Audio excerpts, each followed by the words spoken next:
आज 15 अगस्त है। हम अपने देश भारत की स्वतंत्रता का 74वां वर्षगांठ मना रहे हैं। इस पर्व के अवसर पर मैं अपने देश के सभी माता पिता, भाई बहनों और बेटे बेटियों को स्वतंत्रता दिवस की बहुत बहुत बधाई देता हूँ, क्योंकि यह त्यौहार हमारे भारत देश की अखंडता और आपसी भाईचारे की मिसाल का त्यौहार है। मैं इस लॉकडाउन के दौरान बहुत दिनों से सोच रहा था कि मैं अपने जीवन में अब तक जो भी जान पाया और जो भी समझ पाया, उन बातों को आप सभी जनों तक पहुंचाऊं। और यह जो मेरा अनुभव है वह ऐतिहासिक, पुरातात्विक, वैज्ञानिक और अलौकिक अनुभवों के आधार पर है। मैं चाहता हूँ कि मेरा यह संदेश संसार के सभी देशों तक पहुँचे, इसलिए मैं इसका इंग्लिश वर्जन में भी वीडियो बनाने का पूरा प्रयास करूँगा। यह चैनल मैं उनके लिए बना रहा हूँ जो सत्य को जानना चाहते हैं और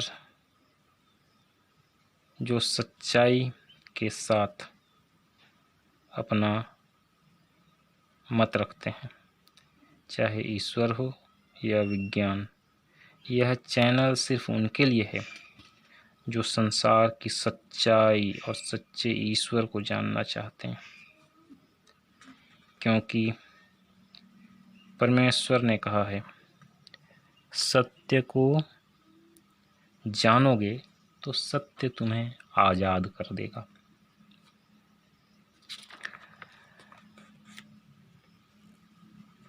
मैं इस चैनल के माध्यम से संसार के सभी देशों में रहने वाले सभी जाति, धर्म और समुदाय के लोगों तक एक विशेष संदेश पहुंचाना चाहता हूं,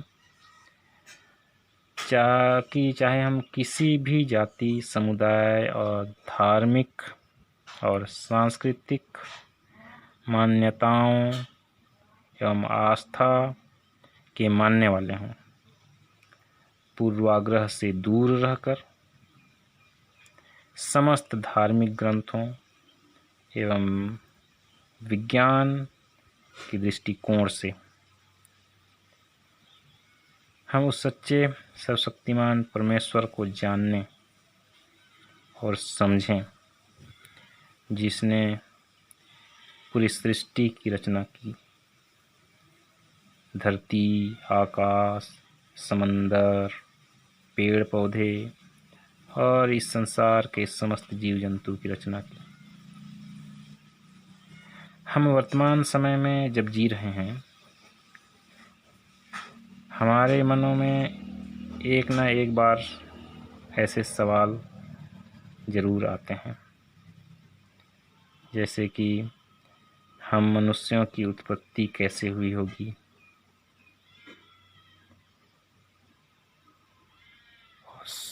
वास्तव में ईश्वर है या नहीं, यदि हैं तो क्या रूप है, क्या ईश्वर के कई रूप हो सकते हैं या हैं, यदि हैं तो क्यों हैं और इसकी ज़रूरत है क्या? क्या ईश्वर एक ही रूप में अपना कार्य नहीं कर सकता?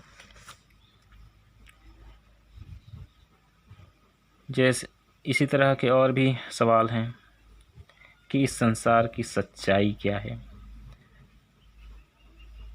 हम जन्म क्यों लेते हैं, हम मनुष्यों का मरने के बाद क्या होता होगा, सच में क्या स्वर्ग और नरक होते हैं, ये मोक्ष क्या होता है, मोक्ष प्राप्ति करना क्या होता है, क्या हमने कभी मोक्ष को समझने का प्रयास किया है या क्या हमने जान पाया है कि मोक्ष क्या है।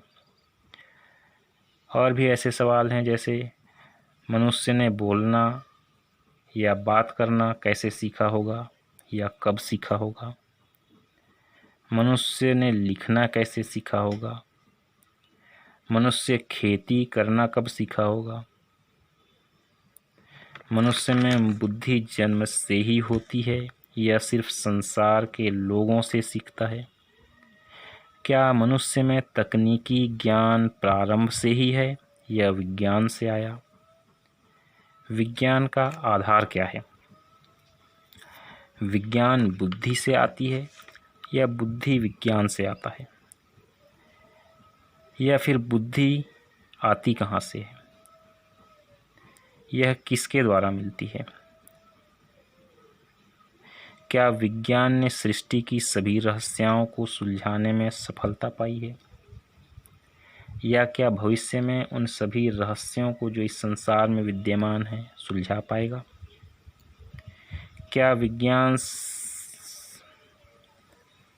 इन रहस्यों को सुलझा पाने में सक्षम है। इस तरह के हजारों सवाल हमारे मन में हो सकते हैं। इन सभी प्रश्नों का जवाब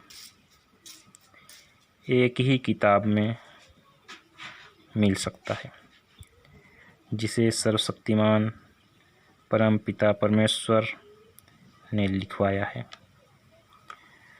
और उन किताबों के ज्ञान के माध्यम से मुझे प्रेरित कर रहा है कि मैं इस सच्चाई को संसार के सामने प्रकट करूं। इन हरेक बातों का या इन हरेक सवालों का जवाब जानने के लिए हमें सबसे पहले दो बातों को समझना अत्यंत आवश्यक है। इन दोनों बातों का हल जाने बिना या उत्तर पाए बिना हम यह निश्चय नहीं कर पाएंगे कि इस संसार में विज्ञान सब कुछ है या फिर इस संसार में ईश्वर सब कुछ है। ये जो दोनों सवाल हैं, हमारे संसार का हर एक व्यक्ति इन दोनों सवालों में उलझा हुआ है और उन्हें रास्ता दिखाई नहीं देता कि वो वास्तव में किस पर विश्वास करें। तो मैं इन दोनों सवालों के जवाब आने वाले जो भी मैं वीडियो बनाऊंगा उसमें दूंगा। और इस वीडियो के माध्यम से मैं आप लोगों से ये निवेदन करना चाहता हूँ, यदि आप लोग सच्चाई जानना चाहते हैं तो आप लोग मेरे आने वाले जो भी वीडियो होंगे उनको देखिएगा और इस वीडियो को सब्सक्राइब करिए और मुझे प्रोत्साहित करिए कि मैं इस तरह के वीडियो और इस पूरी जानकारी को मैं अंत तक बना सकूं और यह सच्चाई मैं संसार के हर एक लोगों तक पहुंचा पाऊं। मेरे इस वीडियो को सुनने के लिए उन सभी जनों को धन्यवाद जो यह वीडियो सुन रहे हैं। धन्यवाद।